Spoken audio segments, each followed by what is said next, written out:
দোস্ত কি হয়েছে? তুই বিয়ে করলি, আমাকে দোয়াত দিলি না কেন?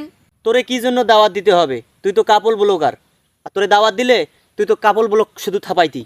আরে আমি ব্লগ করলাম, ভিডিও করলাম, তাতে সমস্যা কি? এ তুই কি চাস আমার বউক দিয়ে আমি ভিডিও কইরা টাকা ইনকাম করব? তুই আমার বিয়েতে ব্লগ বানালে 2 দিন পর না আমার বউ আমারে বায়না ধরবে যে আমরা ব্লগ বানাই, তো মানজ্জত কি থাকবে রে? আরে বন্ধু, বিষয়টা ওইরকম না। আরে ননসেন্স বেটা, স্টুকুট বেটা, তুই তোর বউ দিয়ে ব্যবসা করি খাইছিস, তুই খা। তুই মুখ উস্কানি দেশকে যে মোর বউয়ের ভিডিও করবু, আসিয়া ব্লগ বানাবো, এলে ননসেন্স মার্কা কথা আর মোর সামনে ধরিয়ে আসবো না।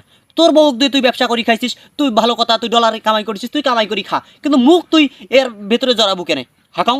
তাহলে মুই এখন কি কাপড় ব্লগ বানা বাদ দেম? এ বেটা, তোরে আমি কি বাদ দিতে বলছি? ভিডিও বানা কি বাদ দিতে বলছি? বেটা, বউ ব্যবসা করি খাইস আবার বড় বড় কথা কইস। তুই এই নেক্সট টাইম আমার কাছে না,